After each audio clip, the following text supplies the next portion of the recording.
Bismillahirrahmanirrahim. Assalamualaikum warahmatullahi wabarakatuh.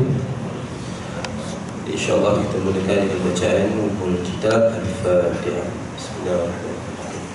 Alhamdulillahirabbil alamin, Rahmanirrahim, Maliki yaumiddin. Iyyaka na'budu wa iyyaka nasta'in. Ihdinas siratal mustaqim, siratal ladzina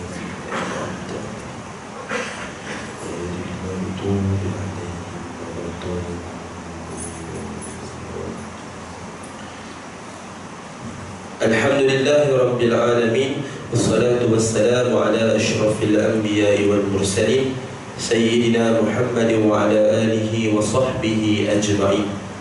Man yahdihillahu fala mudilla lahu wa man yudlil fala hadiya lahu. Ashhadu an la ilaha illallah wahdahu la sharika lahu wa ashhadu anna Muhammadan abduhu wa rasuluh.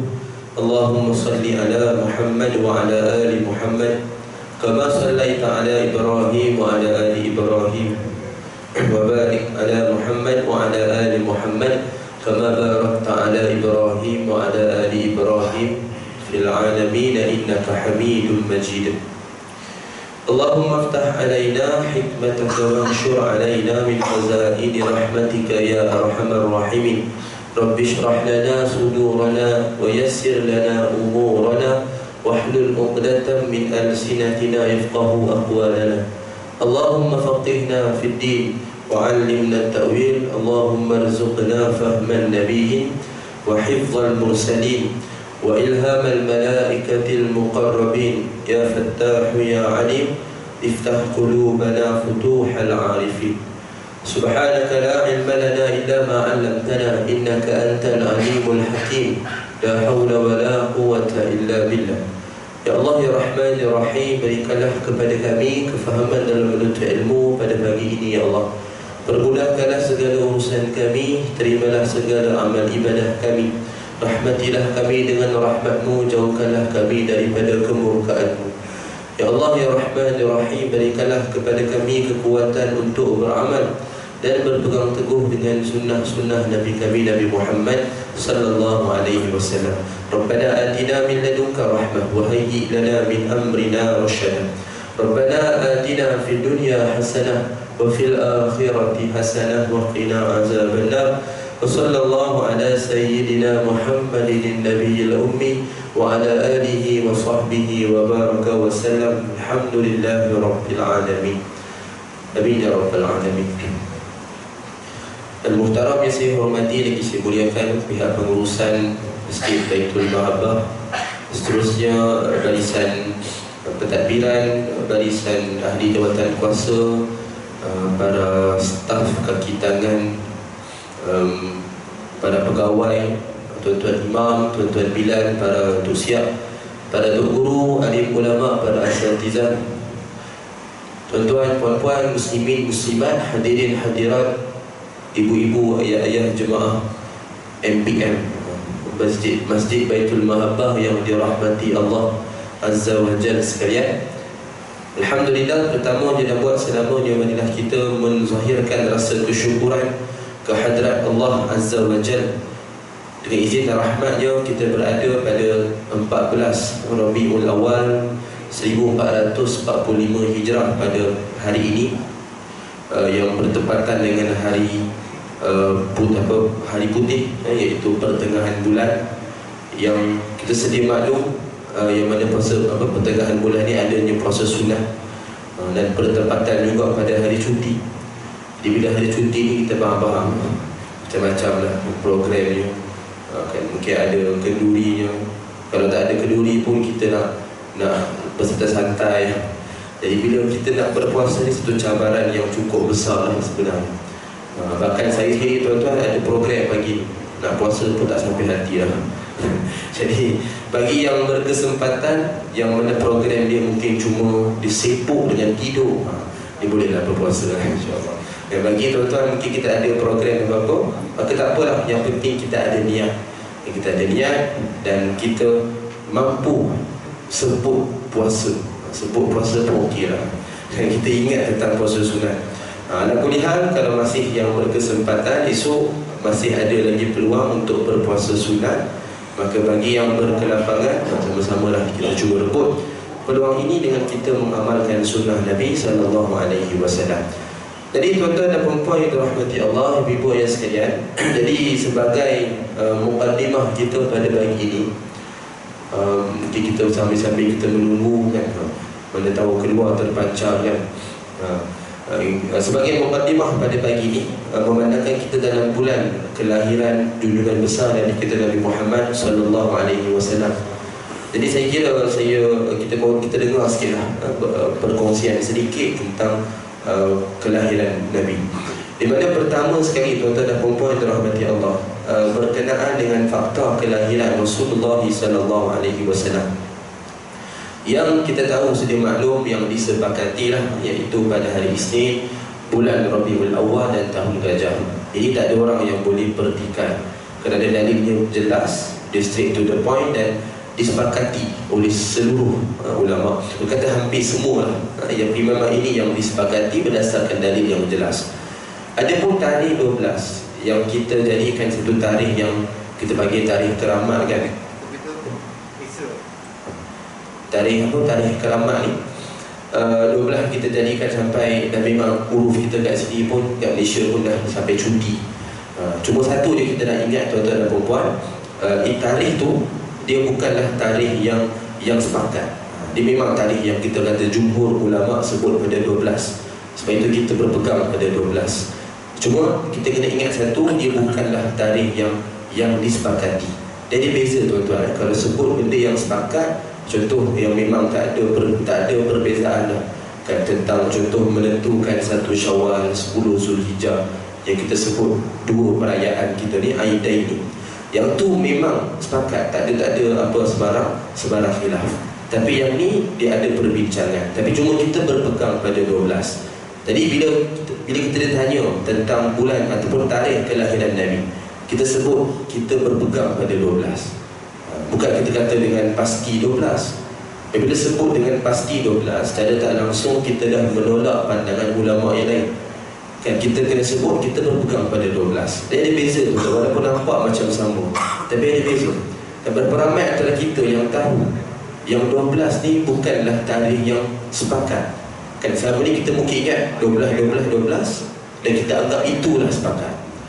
Kan jadi sampai ada orang yang jadi boleh nak extend. Dia boleh extend. Dia boleh tak? Boleh kita nak extend. Sebab dia boleh extend. Sebab dia turun keluar. Saya macam ni. Tuan-tuan juga kabel. Tapi dia macam detect. Dia macam detect. Dia klik-klik. Tapi dia detect. Baik, berkenaan dengan tadi apa? Tentang tarikh kelahiran Nabi ni. Jadi bila kita menganggap 12 itu tarikh yang sepakat, tarikh yang confirm, sampai kan kita menjadikan kita mengingati Nabi ni hanya pada 12. Itu yang kita rasa rugi sikit. Kan berbanding kita tahu yang mana ada perbincangan yang sebut tentang tarikh yang berbeza. Jadi kita ambil keseluruhan Rabiul Awal memperingati Nabi. Tak salah tuan-tuan nak terus, memang kita pun memang dah jadikan cuti, kita mungkin ada program sebab hari cuti, tak ada masalah.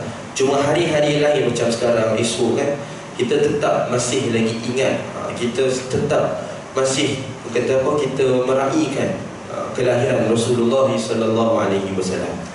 Itu yang kita kena ingat. Dia beza kalau contoh tentang 1 Syawal kan, tentang 10 Zulhijjah, yang itu memang kita tak ada sebarang nak dipertikai. Sebab itulah dalam syariat. Kan sampai kita pernah dengar juga istilah, dan hanya kita raya ni hanya sehari je, bukan raya puasa kan, hanya sehari. Sebab apa, hari lain tu dah boleh puasa sunat. Kita sampai kita sebut macam tu. Jadi berkenaan dengan isu itulah kita nak kaitkan dengan bulan kelahiran Nabi. Jadi kita menjadikan seluruh Rabiul Awal, semangat gitu, kita ingat Nabi ni lebih sikit. Bukan maknanya bulan lain tak payah ingat Nabi, masih ingat Nabi, cuma bulan ni bulan kelahiran Nabi. Jadi kita cuba meningkatkan ataupun menyuburkan semangat cinta kat Nabi ni bukan hanya pada 12 semata-mata macam semalam sahaja, tidak. kan, bukan semalam, hari Khamis kan. Tapi kita jadikan seluruh semangat ni seluruh Rabiul Awal.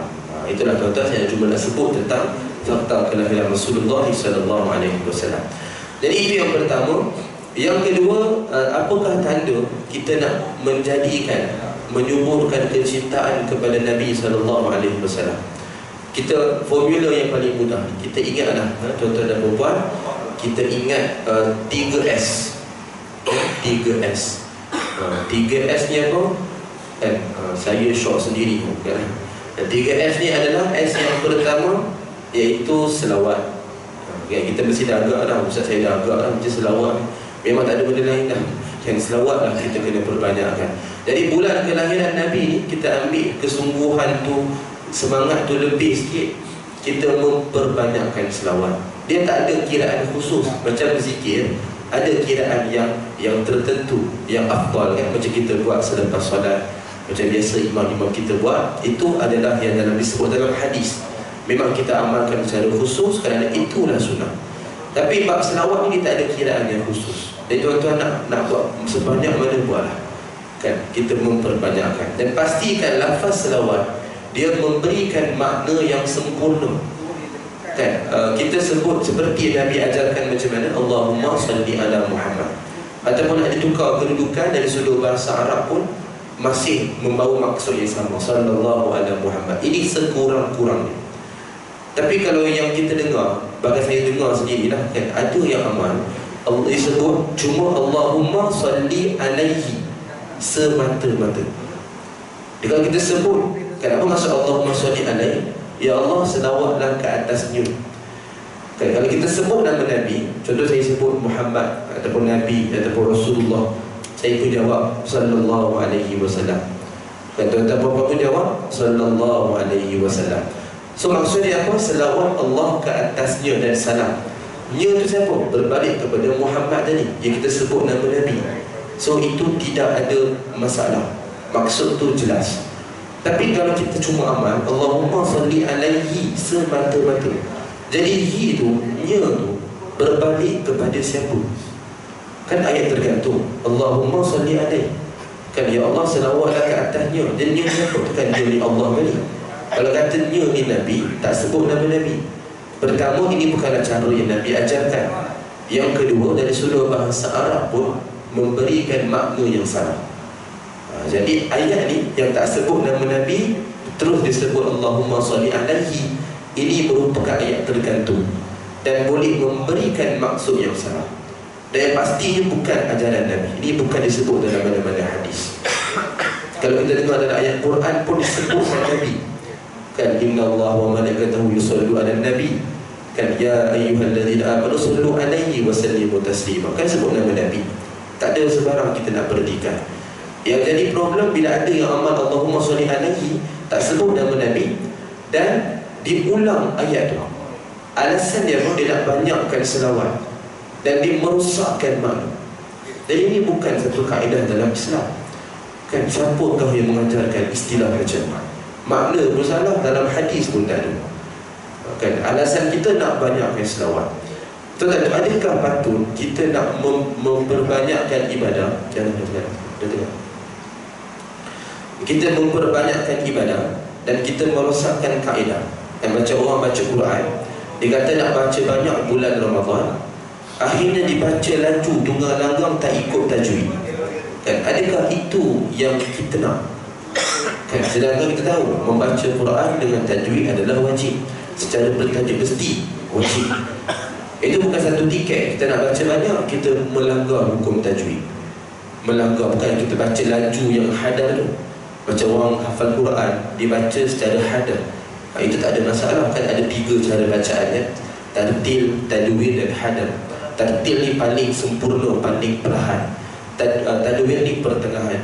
Dan hadar ni dikira laju, tapi dia mengikut ritma yang sepatutnya. Maknanya masih dibenarkan. Macam orang biasa hafal Quran, dia akan gunakan cara hadar. Itu tak ada masalah. Jadi yang memang laju semua, memang tak dengar langsung dah mana harakat, mana dengung, semua tak dengar. Jadi ini bukan kaedah dalam Islam. Kita nak banyakkan solat, kita melajukan solat. Kan macam pernah viral video kan orang salat tarawih yang punya laju tu macam ayam patuk tu. Jadi ini pun bukan kaedah. Sebab apa orang hanya dia target dia nak banyak, dan dia melupakan untuk menyempurnakan ibadat. Untuk jadikan kesempurnaan tu dia dah lupa, dia dah abaikan.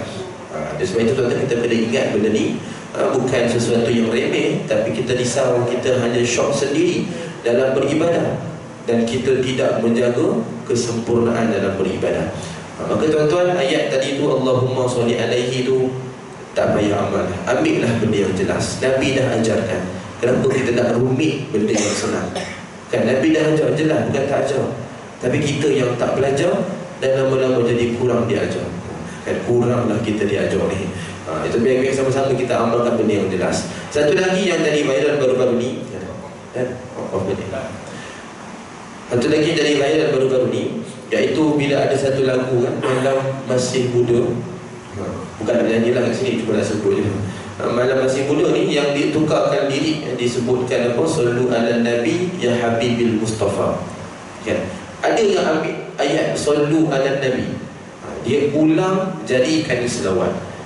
Apa maksud Sallu ala Nabi? Selawatlah ke atas Nabi. Itu bukan selawat, itu kita ajak orang berselawat.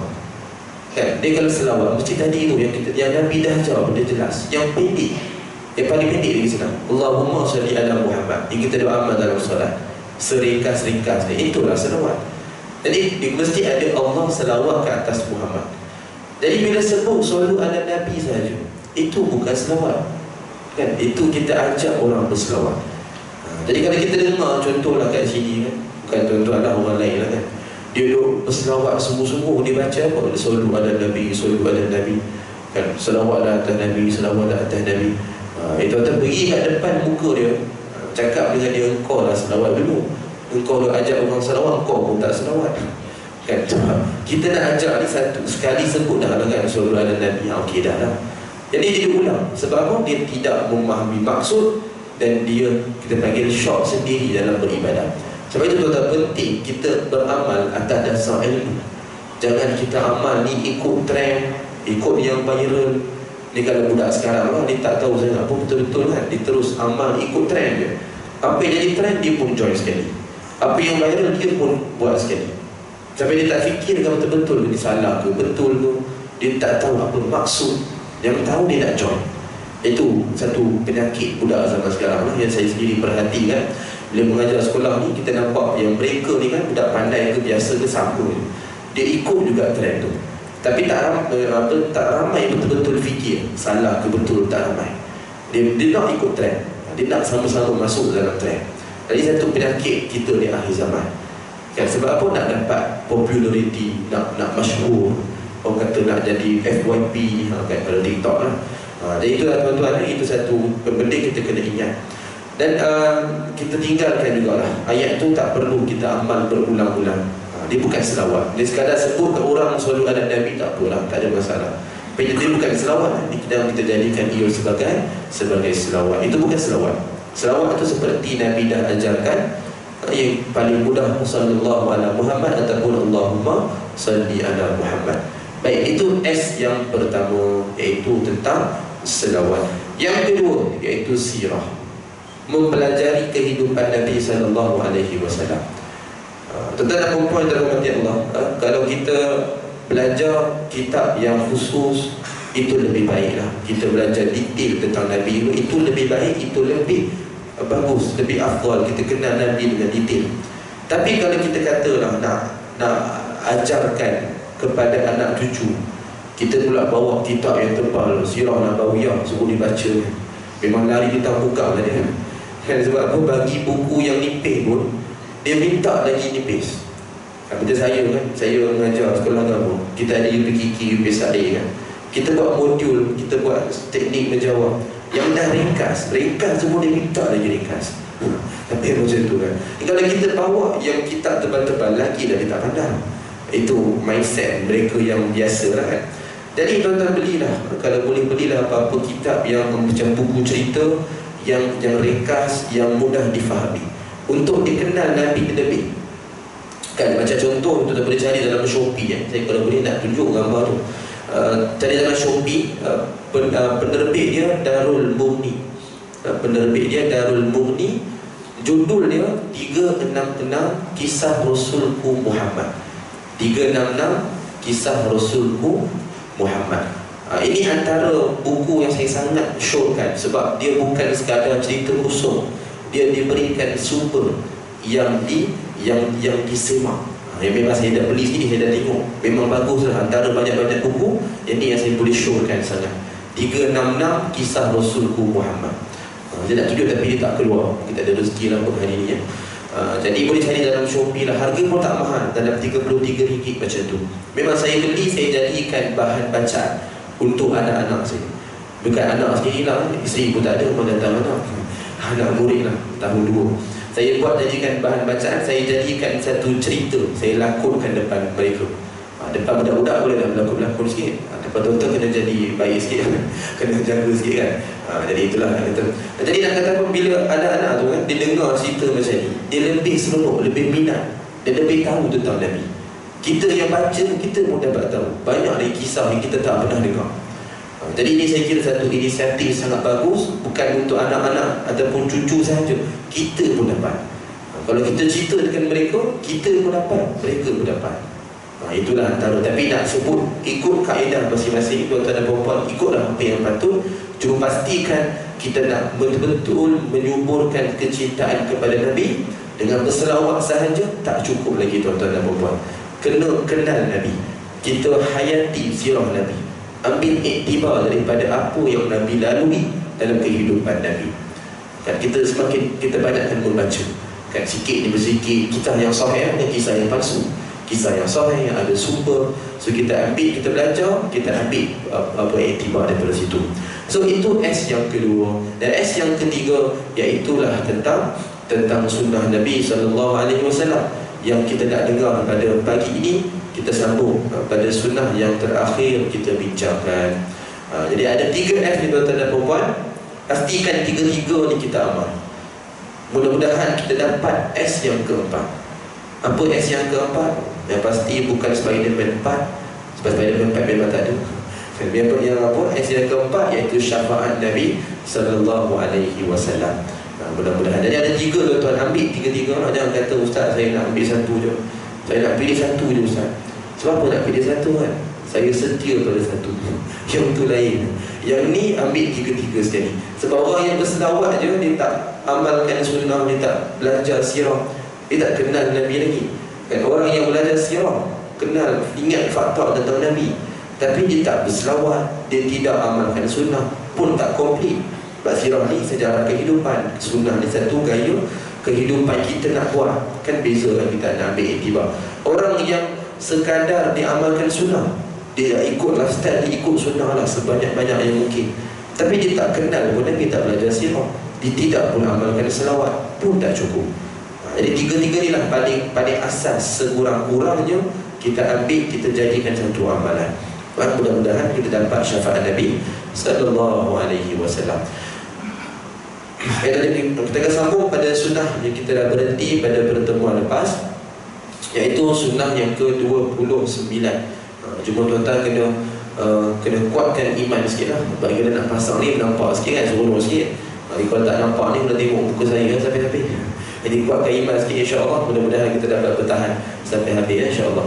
Baik, jadi kita lihat pada sunnah yang ke-29, iaitu masih lagi membicarakan tentang solat, iaitu memanjangkan iktidal dan duduk di antara 2 sujud. Memanjangkan iktidal dan duduk di antara 2 sujud. Dalam sebuah hadis daripada Sabit, kata Anas, sungguh aku tidak dapat mengimamkan kamu sebagaimana aku melihat Rasulullah SAW mengimamkan kami. Kata Sabit, Anas melakukan sesuatu yang tidak pernah aku lihat orang lain melakukannya. Jika beliau iktidal, yakni selepas rukuk beliau iktidal, maka beliau akan berdiri seluruh-seluruhnya sehingga ada yang beranggapan beliau mungkin telah lupa. Jika beliau angkat kepalanya dari sujud, dari duduk antara 2 sujud, beliau duduk sehingga ada yang beranggapan mungkin beliau telah lupa.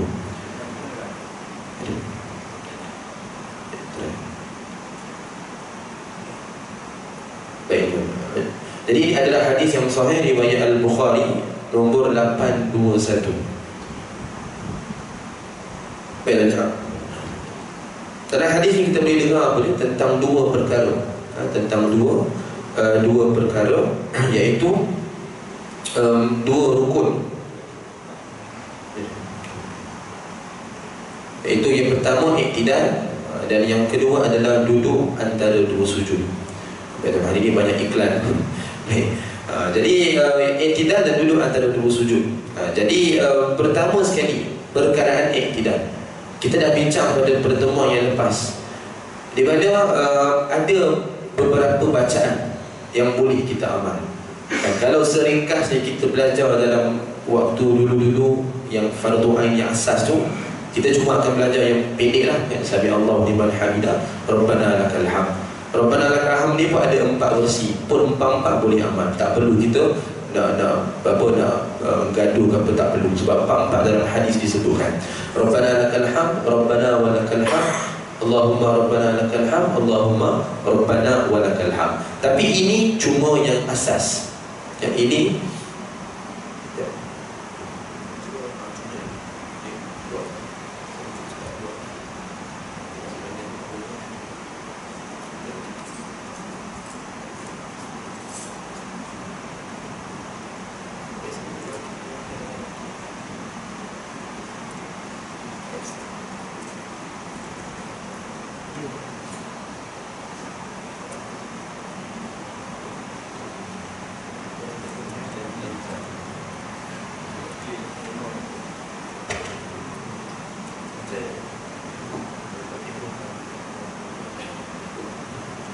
itu tak ada iklan yang sini.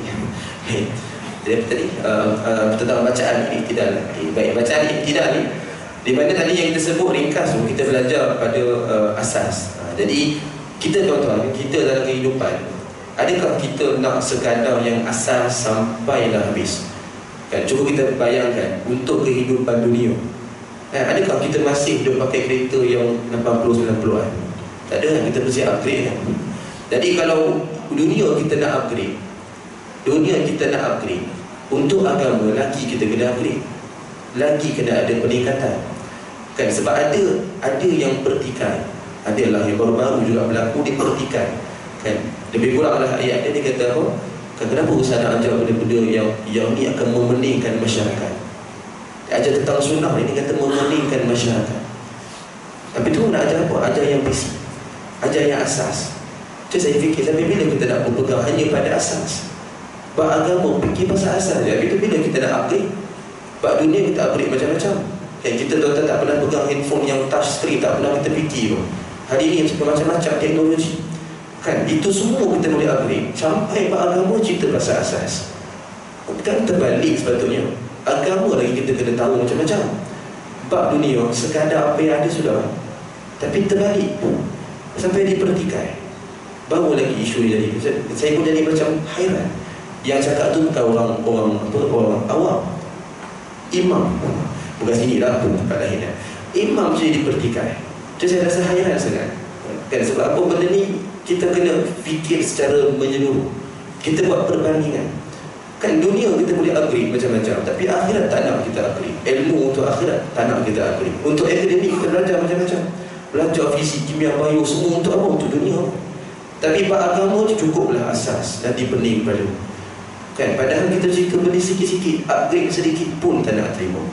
Tapi bila kita nak gunakan istilah orang awam, sampai bila kita nak gunakan istilah asas, sampai bila kan? Kalau sampai bila-bila macam tu, maka tak akan ada orang meningkatkan ilmu, tak akan boleh suburkan tentang sunnah. Sebab apa? Sebab sampai ke sunnah, asas dah yang dipegang. Itu kita kena beza. Asas tu sekadar permulaan. Kalau orang baru mu'alaf, memang kita tekankan asas.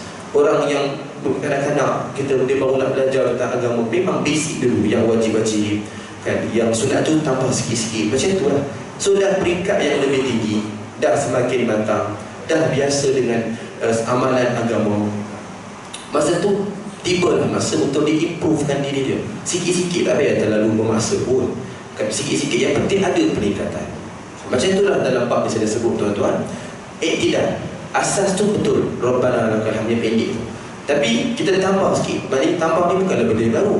Dia ikut pada sunnah, ikut pada hadis, ikut yang ulama sebutkan, yang Nabi sendiri amal. Itu pun kita panjangkan sikit. Ya Rabbana lakal hamd. Kita panjangkan contoh dalam hadis Al-Bukhari 799. Rabbana walakal hamd hamdan katsiran tayyiban mubarakan fi. Ini contoh kan, kita panjangkan sikit. So adalah peningkatan ilmu, adalah amalan pun kita bertambah sikit. Saya yakin tuan-tuan mesti ramai dah tahu kan, Rabbana walakal hamd hamdan katsiran tayyiban mubarakan fi. So ini antara yang kita boleh amal, dan saya memang sangat syorkan untuk kita hafal dan kita amalkan tuan-tuan. Ada lagi riwayat yang lain yang panjang sikit, saya dah bincangkan sebelum ni.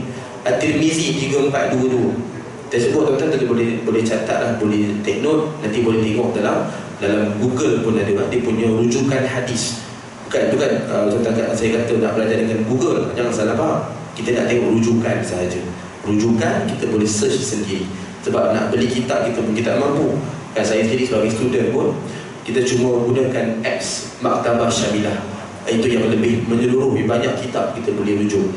Kan, tuan-tuan nak lagi senang gunakan Google, tulis nombor hadis, riwayat apa, nanti dia keluar. Ini memudahkan rujukan. Jangan salah tafsir, kata pula belajar Google, kan? Ada beza tu, itu rujukan. Kita buat difference rujukan. Baik, jadi riwayat At-Tirmizi 3422, yang ni lebih panjang sikit. Yang tadi itu Al-Bukhari 799. Kalau saya ada, saya boleh tunjuk kat sini, tapi tak keluar kan. Riwayat At-Tirmizi ni lebih panjang sedikit, yang boleh juga kita amal. Cuma jarang sikit lah orang amal, sebab dia mungkin panjang sikit lah. Allahumma rabbana lakal hamd bil as-samawati wa bil al-ardi wa bil ama bainahuma wa bil ama syi'ta min syai'in ba. Ini dia panjang sikit. Ini pun boleh amal. Maksudnya apa? Tuan-tuan nak mempelbagaikan bacaan, nak tukar-tukar, tak ada masalah. Bahkan kalau orang yang suka pada sunnah, dia akan buat macam tu. Saya bagi contoh tuan-tuan kan. Ketika tasbih, rukuk dan sujud, asasnya kita belajar memang Subhana Rabbiyal Azim, sujud Subhana Rabbiyal A'la, tambah dengan wa bihamdi. Jadi kita amal itu adalah basic. Tapi kalau kita cuma masukkan khusus praktikal solat sempurna kan, yang biasanya yang saya lihat pensyarah universiti lah yang mereka ada kan, yang mereka akan masukkan tambahan bacaan yang boleh kita amalkan. Contoh apa dia? Contoh antaranya kan subuhun qudusun rabbul malaikati wa ruh. Kan subhanaka wa bihamdik la ilaha illa anta. Kan subhanaka allahumma rabbana wa bihamdik allahumma ighfirli subhana zil jabarut wal malakut wal kibriyai wal azamah. Ini semua yang boleh kita amal berdasarkan hadis yang tidaklah disebarkan kepada orang awam. Orang awam ni maknanya yang baru belajar kan. Tak ada kita cerita semua, nanti dia jadi pening banyak orang, jadi susah. So kita tekankan yang asas. Tapi orang macam kita ni yang dah biasa, so kita boleh upgrade, ambil bacaan tu dan mempelbagaikan bacaan. Tak salah, bahkan itulah yang Nabi biasa amal. Nak kata tuan-tuan, kita nak upgrade sedikit bacaan kan? So kita ambil macam tu. Walaupun nampak macam baru. Sebab apa baru? Sebab benda ni tak disebar kepada ramai orang. Sebab apa? Kalau orang awam betul-betul semua tahu, dia memang akan jadi pening, akan jadi polemik lah. Dia cuma disebarkan begini dalam majlis ilmu, pengajian yang khusus, di tempat-tempat yang khusus, supaya kat orang kat situ, jemaah di situ dia dapat. Macam tu kan, orang yang belajar contoh bentar lagi dia dapat kan terus. Sebab apa? Dia nak improvekan diri dia. Dia nak tambahkan lagi amalan yang bersumberkan daripada hadis yang jelas, bukan sumbernya daripada mimpi dan sebagainya. Dia sumbernya jelas. Kan beza tuan-tuan, kita kena bezakan. Jadi berkenaan dengan tadi yang hadis At-Tirmizi 3422 itu lebih panjang sedikit. Itu pun kita boleh amal, nak tukar-tukar pun tak apa. Tapi kalau kita rasa macam susah nak hafal, nak ingat, ambil yang tadi pun okey lah. Iaitu apa? Iaitu yang panjang sikit tu, Rabbana walakal hamd hamdan katsiran tayyiban mubarakan fi. Ini cuma saya sebut ni sekadar ilmu. Maksud tuan-tuan ada berminat nak hafal, nak tahu, nak amalkan, lagilah terbaik. Kalau rasa susah tak apa, kita ambil sekadar ilmu. Dan seterusnya dalam riwayat Abu Dawud 847. Ini pun hadis yang sahih. Yang ni yang paling panjang. Kita boleh tengoklah sendiri kan dalam Google tu, tulis Abu Daud 847. Ini yang paling panjang. Kan memang panjang. Allahumma rabbana lakal hamd bil as-samawati wa bil al-ardi wa bil ama syi'ta min syai'in ahla as-sana'i wal majd ahaqqu ma qala al-'abd wa kulluna laka 'abd la mani'a lima a'tait wa la mu'tiya lima mana' wa la yanfa'u zal jaddi minkal jadd. Kalau kita dengar zikir ni kan, dia ada sebenarnya zikir yang sama juga yang sunnah kita boleh amal selepas solat. Allahumma la mani'a lima a'tait. Ini pun tak biasa kita amal, tapi ada dalam wirid, iaitu dari sudut zikir yang sunnah yang Nabi amalkan memang daripada hadis yang jelas. Baik, itu kita nak sebut tentang lafaz tadi semua boleh amalkan mana-mana pun tak apa. Kalau kita rasa masih lagi penting nak amalkan yang asas yang pendek pun tak ada masalah. Tapi tepuk dada tanda iman lah kan. Bila kita boleh ingat lagu, boleh hafal lagu yang baru-baru, yang viral-viral boleh ingat kan. Tapi sampai bab hadis, sampai bab sunnah kita rasa susah kan. So kat mana kesilapan dia kan? Adakah pada hadis yang panjang tu yang salah, ataupun kita sendiri yang tak nak mindset untuk hafal yang salah kan? Kita kena muhasabah kan. Baik, jadi ini tentang iktidal. Kemudian satu lagi yang dikatakan dalam hadis tadi Al-Bukhari 821 yang Nabi panjangkan, iaitu duduk antara dua sujud. Ini mengikut mazhab kita. Saya tak sebut mazhab yang lain, dia ada perbincangan. Mazhab kita berpegang pada yang ini, iaitu memanjangkan duduk antara dua sujud. Okey, kita dengar satu lagi hadis dan saya akan sebutkan apa cara kita amal. Iaitu dalam hadis yang lagi satu, tentang apa? Tentang doa antara dua sujud. Dalam hadis daripada Huzaifah bin Al-Yaman radhiyallahu anhu, beliau berkata, anna Nabiya sallallahu alaihi wasallam kana yaqulu baina sajadatain rabbighfirli rabbighfirli. Bukan maqal. Adapun Nabi sallallahu alaihi wasallam membaca dalam antara dua sujud rabbighfirli rabbighfirli. Okay, ini hadis Abu Daud 874. Tadi itu 847 kan, jadi 874. Okey. Yang ni hadis yang sahih juga, yang disebutkan Nabi aman rabbighfirli rabbighfirli. Kan, so kat mana panjangnya? Okey, kejap. Dia sebenarnya begini. Hadis ni dia menceritakan bacaan yang pendek yang kita boleh amal ketika duduk antara dua sujud. Kenapa saya sebut yang pendek? Penting tak kita nak tahu yang pendek ni? Penting. Bila situasi penting. Contoh, kita tertidur waktu lepas, katakan sebelum lepas zuhur kita tidur. So kita bangkit nak dekat maghrib. So waktu tu kita tengok masa memang sangat-sangat kata apa, kecemasan. Jadi kita nak kena solat, memang wajib solat. Dan kita perlu ingat waktu tu dah singkat, maka sepatutnya solat dan kita meringkaskan. Jadi meringkaskan. Kerana apa? Keadaan tu macam tu. Contoh lain, kita ada urusan, katakan lepas ni kita nak ada kerja apa-apa kan, dan kita pun nak solat duha dulu. Sebab risau bila dah pergi kerja tu mungkin tak ada masa. Kita tengok masa sekarang sempat duha dulu. So kita nak cepat. Waktu tu kita ringkaskan. Satu lagi dalam hadis Abu Daud 1323, apa yang Nabi sebut daripada Abu Hurairah radhiyallahu anhu, Nabi SAW bersabda, "Iza qama ahadukum min al-lail falyaftatih salatahu bi rak'atain khafifatain." Maka bila seorang daripada kamu hendak mendirikan solat malam, maka mulakan dengan 2 rakaat yang ringan. Ini hadis yang sahih, Abu Daud 1323. Apa maksudnya? Nabi suruh kita mulakan solat malam 2 rakaat yang ringan, yang ringkas. Tapi hadis ni dia khusus bagi orang yang tak biasa solat malam. Macam tuan-tuan semua ni insya-Allah ahli tahajud lah. Saya yakin tengok wajah-wajah semua bersinar-sinar kan. Ahli tahajud. Saya seorang ahli susah nak dikejut. Bukanlah ahli kurang dia bukan fatah. Jadi nak sebut apa, orang yang kita dah biasa tahajud tak ada masalah kan? Cuma mana yang kita dah biasa solat malam tak ada isu. Cuma bagi orang yang baru nak mula, so dia akan rasa susah, malas, penat, letih, maka dia start solat tu, dia ringkaskan penuki. Maknanya dia contoh bangkit tu dekat-dekat subuh lah. So disempatkan solat, satu solat pun jadilah. tahajud contoh 2 rakaat, dia ringkaskan solat dia. Okey, apa makna ringkas? Ringkas ni kita buat sekadar rukun. Kita angkat takbir, tak payah baca iftitah, tak payah baca isti'azah. Ini saya nak sebut ringkas, bukan kata tinggalkan sunnah. Ini nak sebut cara meringkaskan solat. Iftitah tak payah baca, isti'azah auzubillah minasyaitonirrajim pun tak payah baca. Terus kita baca Al-Fatihah. Tapi bukanlah sebut Al-Fatihah betul rukuk lah. Itu sebut, bukan baca. Baca tak perlu kan. Kemudian surah iringan tak payah baca. Selepas Al-Fatihah tak payah baca. Betul rukuk. Rukuk kita buat apa? Kita diam pun tak apa. Sebab rukunnya rukuk dengan tamakninah kan, yakni perbuatan rukun fi'li, perbuatan. Jadi dia diam pun tak apa. Yang penting tamakninah. Tamakninah ni sekadar subhanallah. Dan ulama mazhab kita sangat menggalakkan kita sebut paling kurang subhanallah, untuk kita yakin tamakninah tu dah ada. Yakin, dia sebut subhanallah tu selesai, kita memang yakin dah tamakninah. Kalau tak sebut apa-apa, takutlah rakaat pertama tu kita jaga lagi tamakninah kan, rakaat kedua jadi tamak baca minah, tamak laju lah, takut jadi laju.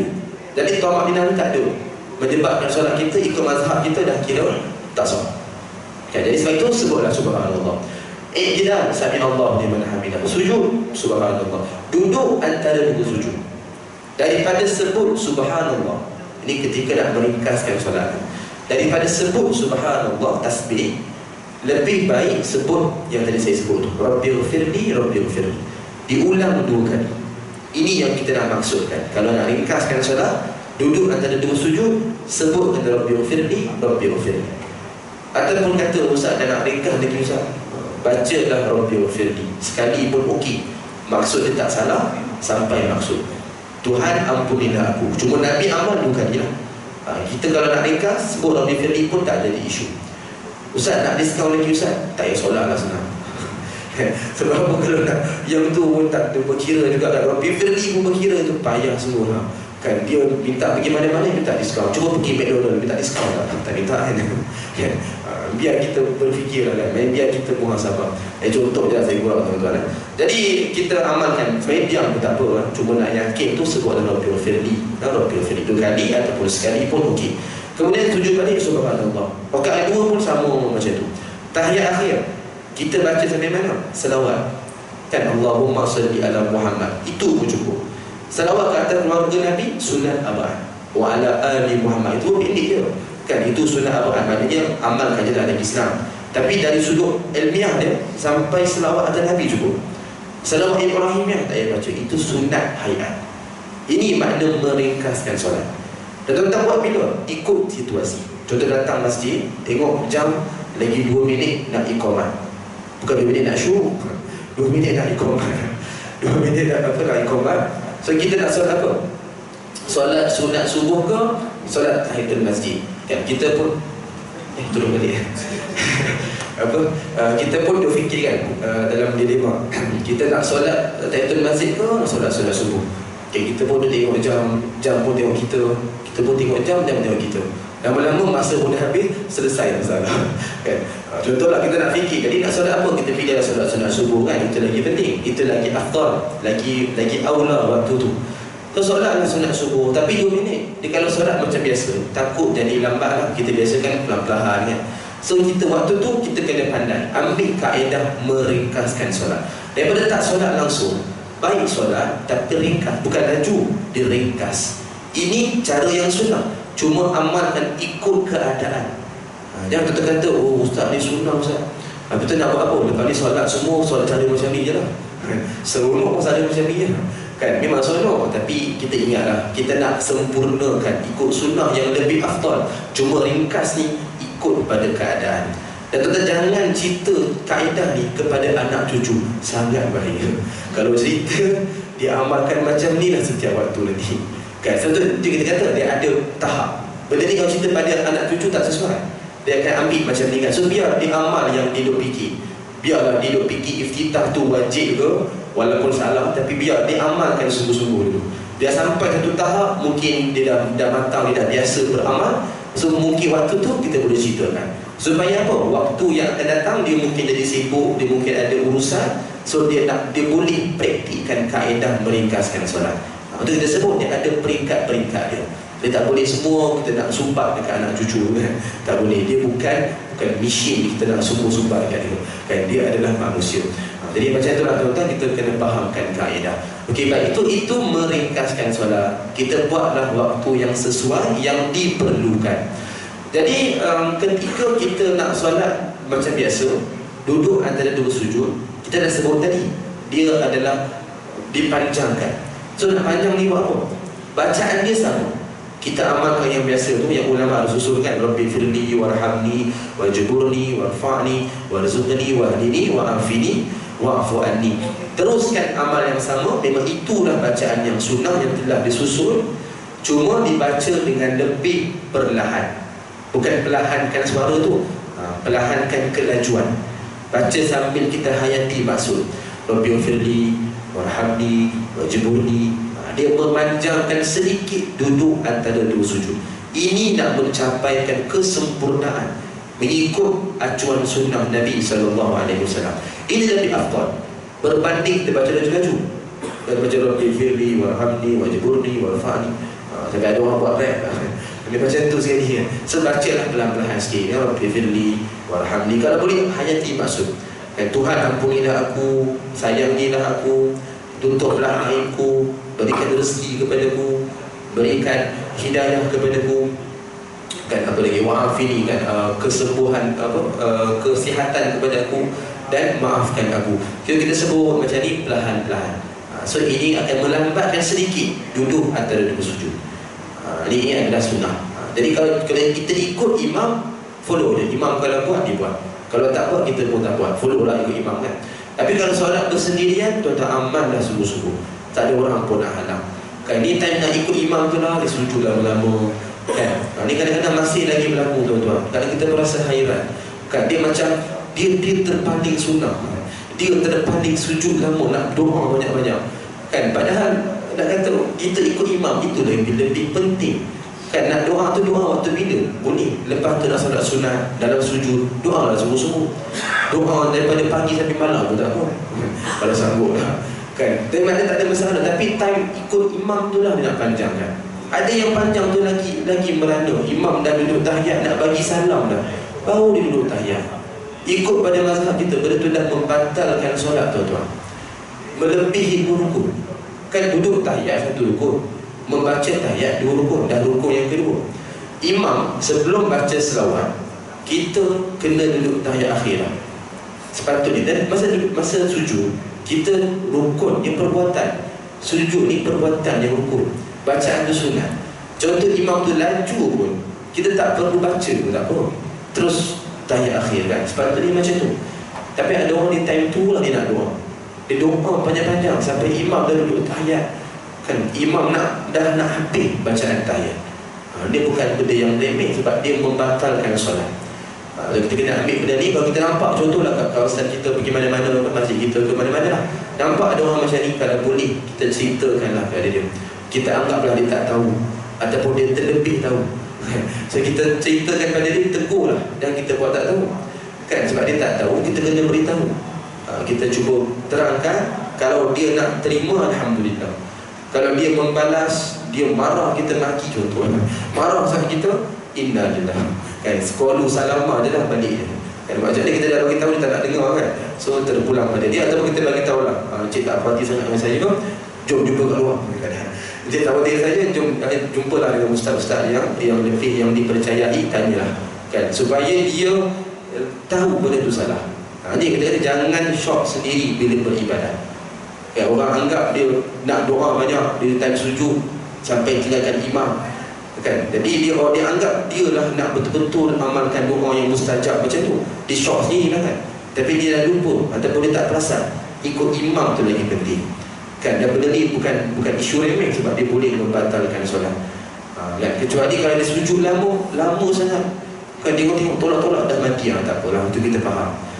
Tapi kalau sujud lama ni dia sengaja, so kita kena berikan teguran tuan-tuan dan puan-puan. Baik, so itulah maksud tadi, kita panjangkan duduk antara dua sujud, dibaca bacaan yang sama, cuma kita kita memanjangkan sedikit lah. Maknanya dia punya, kita baca tu perlahan, lambatkan sikit.